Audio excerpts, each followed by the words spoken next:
Welcome to the Uplevel Dairy Podcast. I'm your host, Peggy Coffeen, and today I'm joined by one of our regular guests, Pauly Paul with Complete Management Consulting. Pauly is fresh off the farm as he sits down for this conversation today. You're about to find out how he just helped employees on one of his dairies spend less time milking the clock and more time milking cows. Some of the opportunities for increasing cash flow that he is helping dairies discover right now as they prepare to position for 2026 and lower milk prices, and how retraining on breeding protocols and other areas of the farm can open up more opportunity for efficiencies, repro gains, and more. All that today here on the Uplevel Dairy Podcast. This is the podcast for dairy farm owners, managers, and advisors who are committed to profitability, sustainability, and excellence. I'm Peggy Coffeen, and it's my mission to bring you the conversations that will uplevel your skill set and your mindset so you can be a top performer in the dairy farming business. Now let's hear from Pauly Paul. So Pauly, where have you been at and what have you been up to in the last few months since you've joined us here on Uplevel Dairy Podcast? So I've been spending a lot of time on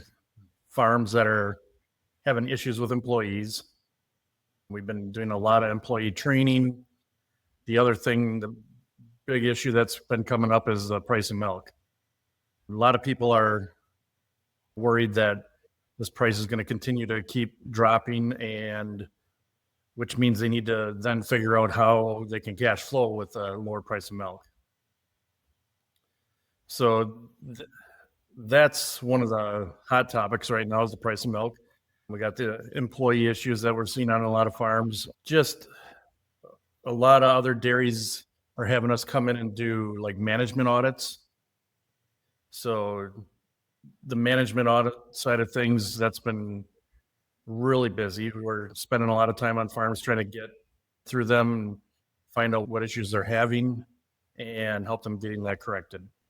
So you have been busy between the audits, the employee training, and working with the teams, but also helping your clients prepare for some downturn in milk prices and some cash flow that's been a little bit tighter than what was anticipated.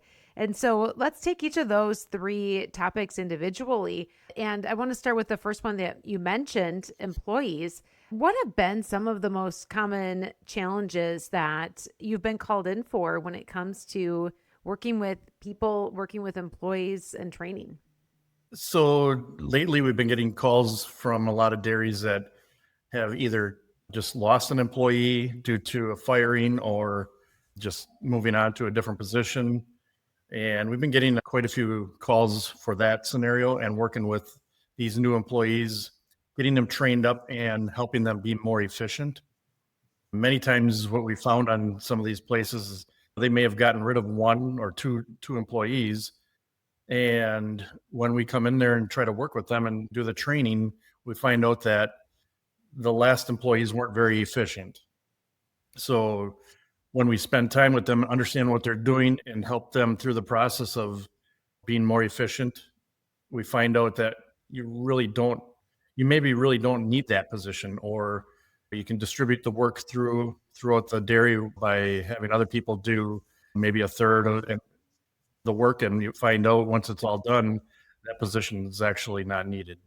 So part of the employee challenges that you've been called in for, you're actually finding opportunity to gain some efficiencies. Is there a really strong example that comes to mind of a case where you went out to a farm because they lost an employee for some reason, and as you were restructuring and helping them through that, you actually found out that maybe they didn't necessarily need another FTE or could have some efficiencies or time savings in other places? Yeah, I was actually on one this morning that I was spending time there. They had hired two former AI technicians. The guys are really good. They spent quite a bit of time on the farm there. They have 4 of them on staff right now. And after going through spending time with each one of them, understanding what they're doing day to day, there's a lot of interaction between employees where they're crossing each other's paths all day long, spending a lot of time in the office talking. Yeah, they're talking about work stuff, but there's a lot of inefficiencies going on there. So we're working on streamlining this place so that we can actually move 2 of these employees into a different position. I want to get this herd from 4 full-time herds people down to 3, and then eventually down to 2. So what does it take to go from what was formerly 4 people down to 2? So first thing in the morning, all these employees would gather in the office and spend at least an hour just chit-chatting, talking about how the weekend was, how everything's going, then talking about what needs to be done throughout the week. They're just so inefficient with the start of their day that just snowballs throughout the day. If they got going right away in the morning, just get going, get things done, they would be a lot more efficient. So the biggest thing I saw this morning when I was working with them was they would, like I said, come and sit down and not do much. And then the cows that they're supposed to be working and taking care of are standing, waiting, being locked up. There's a lot of lock time that we need to eliminate. I worked with them today, showed them how they can work fresh cows without having to lock them. And that alone is going to make the cows a lot healthier. They're going to be able to eat, drink, and lay down and get that done a lot quicker. There's a lot of time spent in those headlocks. And I took pictures today and I showed them these cows are standing there with their heads up, waiting to be released. And they don't get to them as soon as they need to, and they're not efficient at it. So a little too much standing around on the employee side, and that meant a little too much standing around on the fresh cow side as well. So were there some other issues that you uncovered in this visit related to those extended lockup times on fresh cows? They have the pen stocked to 100%. So there might be 100 headlocks and there's 100 cows in this pen, but not all 100 stalls are being used. So when the last side of the parlor that comes in, those are typically your cows that are going to be the ones you need to look at. They might be your sick cows. The first ones that come through the parlor, those are going to be your healthiest ones. They're going to get out of the parlor, go out, eat. They're going to be the first ones locked. And those are usually your healthiest ones that you don't need to do anything with. So 90% of the herd or the pen that comes back, you don't need to do anything with. And those are all the ones that are going to be locked.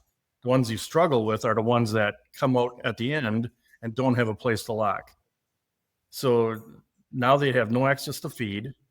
All they have is water and lay down, and that's what they're going to do. So basically what was happening on this dairy is they were creating more sick cows. So after we worked with them now, spending time showing them how to work these cows without having to lock them, they're having a lot less treatments in this pen. The cows have come up in milk.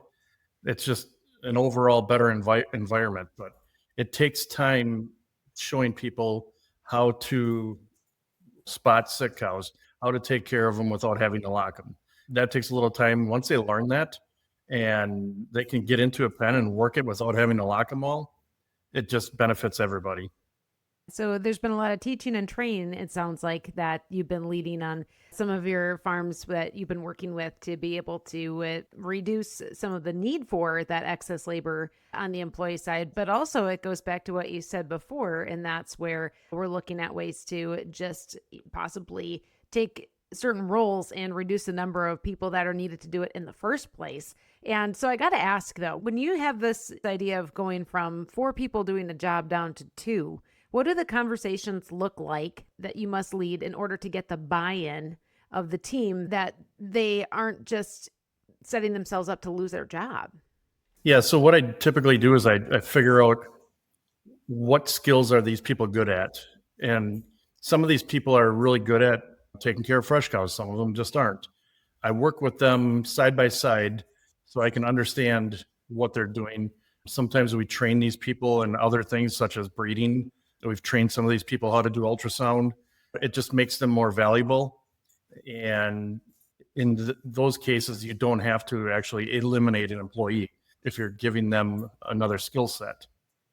So they can actually bring value to the dairy, even though you're paying a wage. So you're looking for those skill sets, how individuals can add more to the team and maybe put the people in the right place. But I got to go back to one of the things you originally said as you talked about these scenarios you run into. We talk about building rapport, saying good morning, having a quick little chat before everyone jumps in for the day. But how do you curtail that so that there's just enough of that connection point, but not so much that you're losing precious working hours? what I typically do is have a schedule set up and have it laid out that first thing in the morning, this is what needs to be done. And so on all the way through the rest of the day. You lay it out there on a timeline so that they understand, hey, they can come in and chat, but they're only going to have 10 minutes to chat. They're not going to have an hour. And sometimes in some cases it's 2 hours of chatting. Another one of the dairies I got to, they had a similar situation and all the employees sat in the office and drank coffee for an hour. Those sort of things cost every dairy a lot of money.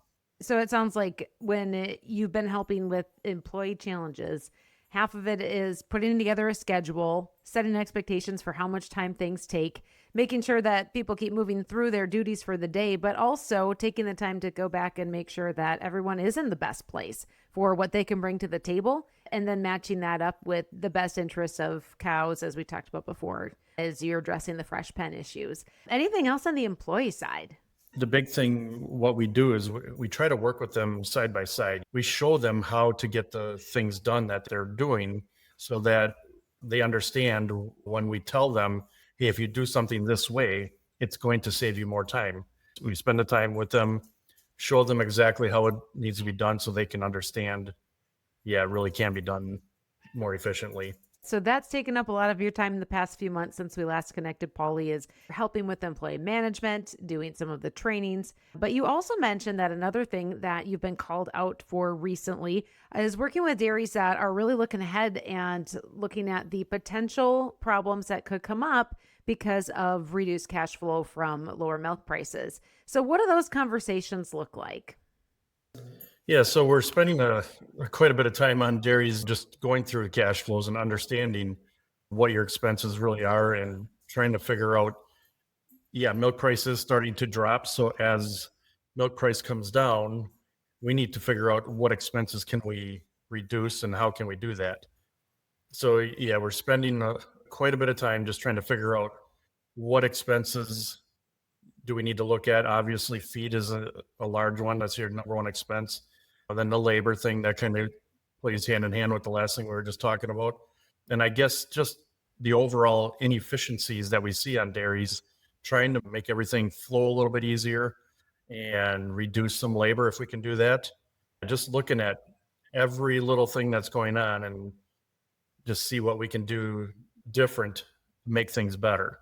So when you talk about looking at ways to decrease labor in certain areas, are there a couple of themes that continue to come up that just really hold true that, okay, these are a couple of key places that any dairy could be looking at where there might be some extra spend that could be reduced? Going back to what we were first talking about, the labor side of things, there's a lot of dairies we get to, they hire more labor to do jobs, but they don't really have it laid out or organized in a way so that you can be as efficient as possible so you don't have extra labor running around the dairies. And a lot of these dairies, I see excess people on dairies just because the jobs aren't organized. So labor is a big key. Obviously, feed. We do see quite a bit of stuff in the feed side of things that we usually can try to take out. I've said it before, some of the Band-Aids that are put in on the feed side, there's still a lot of that going on yet. And I think just doing a better job taking care of your forages, you can reduce some of those expenses on the feed side. So when you talk about forages, obviously right now here in Wisconsin and in many other places, we're looking at corn silage season. I was just in Colorado last week and they were chopping out there. And I think there's a lot of folks anxious for it to dry up a little bit more here in Northeast Wisconsin so they can get out there and get things done. But what can you do now that we're heading into harvest season? What can you do? What's in your control to be able to control expenses later in the largest line item on a dairy farm, feed? Yeah, I think this is really a crucial time of the year to make sure you're doing the best job you can with your corn silage because you're going to have to deal with it for the next 12 months. So if you do a really good job of it, making sure it's packed well, making sure it's harvested at the right moisture, trying to watch the weather so you're not starting a day before a big rain event, just making sure you got it covered well and you do it the best job you possibly can with putting that silage up. I think it's very crucial. And I do think a year like this, when corn price is a little bit lower, I think it's very beneficial if you can try to put a little extra up because the price is lower. If you're purchasing some of this stuff, it's at a really good price. I would get as much as you can because you don't know what next year is going to bring. The other thing that we've been getting a lot of calls on is basically just spending time in the feed area, doing what we call our little audit on the feed side, trying to figure out where we can be more efficient, do a better job of it. We do still see a lot of farms that are running out of feed and not really noticing it. So I was just on a dairy last week where we spent some time there. They were complaining milk production was up one day, down the next day, and they couldn't figure out what was going on. So I had put a trail camera up on that feed bunk, and after a few days of letting it take pictures, I came back and looked at them, and yeah, the cows were running out of feed by 3:30 in the morning. The feeder shows up at 5, and first he gets his feed down by 7. So these cows are out of feed from 3 to 4, sometimes 5 hours. So just simple little things like that, trying to keep your production up, keep healthy cows, that sometimes get overlooked. And all of those things are what contributes to helping to guard against the downfall of milk prices and some tightened cash flow, just keeping that milk production up. The simple things, right? The management things. And that leans into the third thing that you said you've been working with a lot of dairies on the last few months, Pauly, and that's management audits. What is a management audit? What does that look like? So basically, on management audit, we come in, we'll look at your financials, we'll look at your protocols, and we'll look at everything that you got going on your dairy before we get there. So if we get those financials, we get those protocols ahead of time, rations, we look at that stuff. And then we show up on the dairy. We spend probably about a half a day we try to make it one of the busiest days of the week. So whether you're doing herd check, hoof trimming, or sync, whatever that might be, we try to be there so we can watch feeding, we can watch milking, and we can watch whatever activities going on that day with the herds people. And then once we watch all these processes, we're taking notes during that whole time. We get done doing that, we'll sit down with the owners or managers, and we'll go through the list of items that we found to be inefficient, or maybe can be done a little different to save some money, or maybe something in the parlor can be done different to try to increase production or just be more efficient. So once we gather that list, we sit down with the owners and we'll go through that list and see which ones we want to correct first and how we want to go about getting that all done. So what are the common themes of what you uncover during these management audits? The common theme, I think, is just the inefficiencies that we see out in the barns. Same within the parlor. We'll get a lot of dairies that'll say, hey, we can only get the parlor turning 5 turns an hour. Well, once we spend some time and understand what's going on, you will see that, hey, they're doing some processes in that parlor that just are not making sense. Or even out in the barns, we'll see a farm with maybe 10 pens of cows, and rather than having all the breeding cows in 4 pens, they have them spread out through the entire herd. So now they have to work the entire herd to get all the cows bred, and it takes all day long to get through the entire herd. Where if they had it cut down to 4 pens, they'd be done in half a day. That's just something simple that saves a lot of time. And you mentioned too that the parlor is a place where you oftentimes see processes that and protocols that maybe don't necessarily need to be done, and you're able to help make things go a little bit smoother and faster. Do you have a good example of a place you walked into, what they were doing, why it wasn't working, and how you were able to help correct that?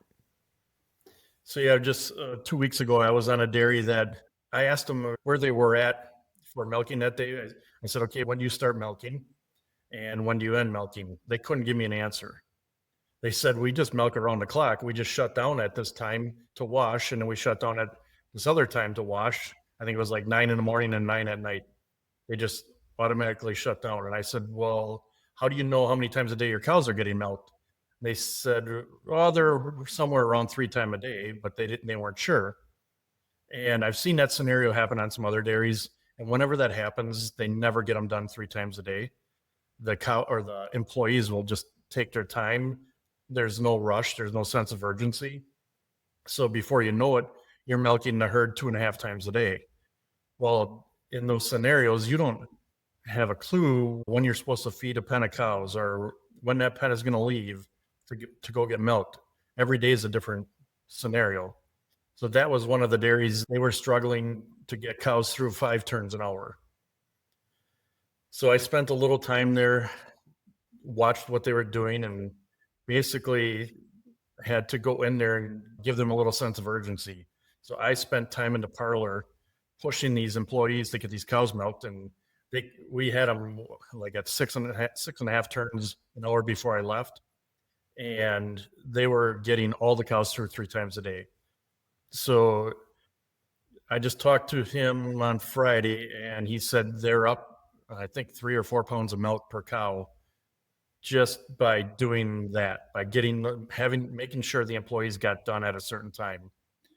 So what we did on the pay side of things with these employees, rather than paying them by the hour, which was making them just milk the clock out, we went to a shift pay, and we told them that we showed them which pens had to be done at each hour so that they knew that by 9 o'clock, come wash time, they had to be at a certain pen.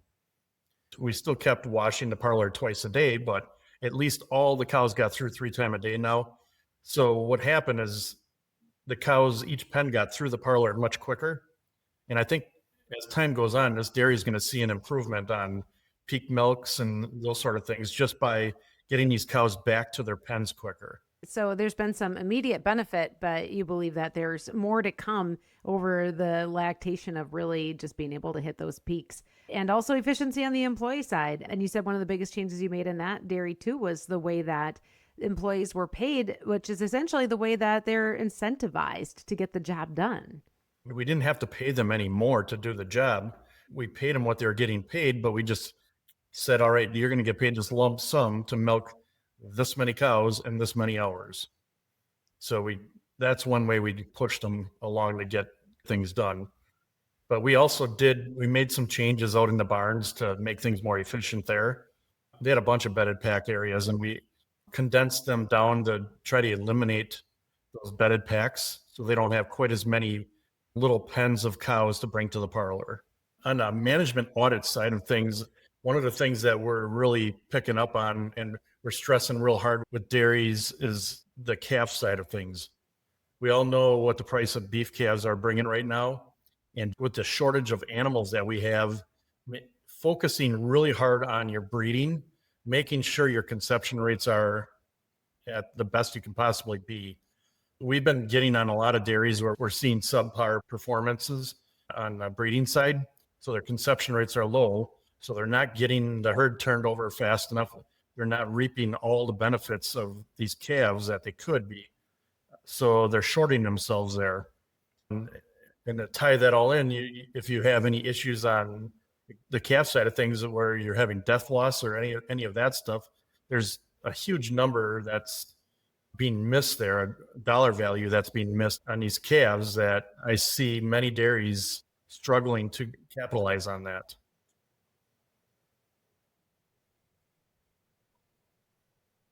Correct. And I think the breeding side is one that gets overlooked a lot. If you have a 40% conception rate versus a 25% conception rate, people don't really watch those numbers as close as they should. So we talked about employees and employee training, optimizing cash flow, and what you are uncovering in these management audits. Anything else that really jumps up over the last few months? I think it's really important for everybody to have somebody come through and watch what's going on your dairy. The one I was on this morning, spending time there, they didn't think they had any issues. They thought everything was going fine. And then all of a sudden it blew up on them. So I had to jump in there and see what was going on today.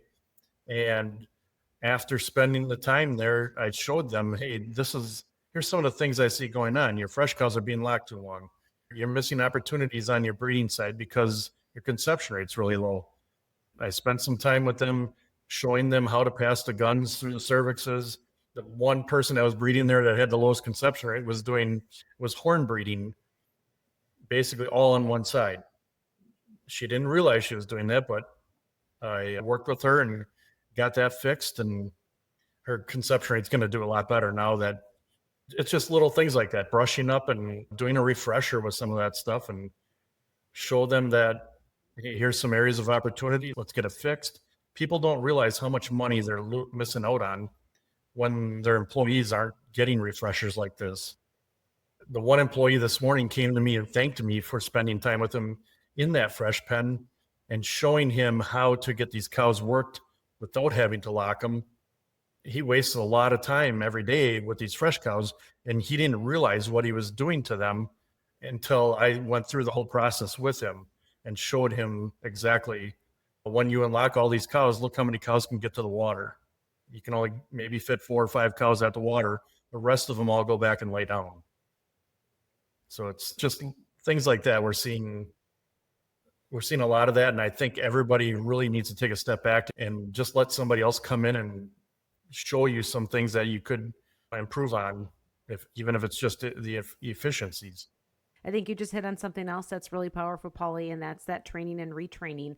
And sometimes with that, you find out that maybe how things are being done aren't as they should be in that breeding scenario. And those things together, that's what makes all the difference. Anything else that you want to add to our conversation today? I think once this harvest season gets over, I think that's typically when I get the majority of my calls. And the reason I get those calls is because once everybody gets done focusing on the cropping side, they get back into looking at the dairy and the details of what's going on. They might be sitting down looking at their cash flows and realizing, hey, we spent a lot of money on whatever area that might be. It might be the crop side. And that's when I get calls and I get asked, how can we be more efficient on the crop side? What can we look at? Maybe cut out some stuff. And it seems to get really looked at and scrutinized a little more once the cropping season's done.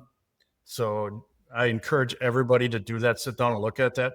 Make sure you got a cash flow going, plan out a budget for 2026, and see how you can try to hit those budget goals and try to make your dairy more successful in 26 than it was in 2025.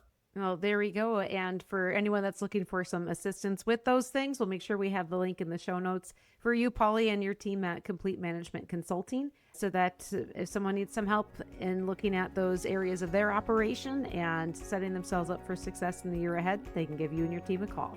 And thanks for joining us today here on Uplevel Dairy Podcast. All right. Thanks for having me, Peggy. You just heard from Pauly Paul with Complete Management Consulting. If you'd like to connect with Pauly and his team, make sure to check the link in our show notes. And if you like this episode, if you found value in what we talked about today, please do me a favor, give it a 5-star rating or a review. Better yet, shoot me an email to peggy@upleveldairy.com or share this episode with a friend. Until next time, keep on growing, keep on learning, and up-leveling your dairy.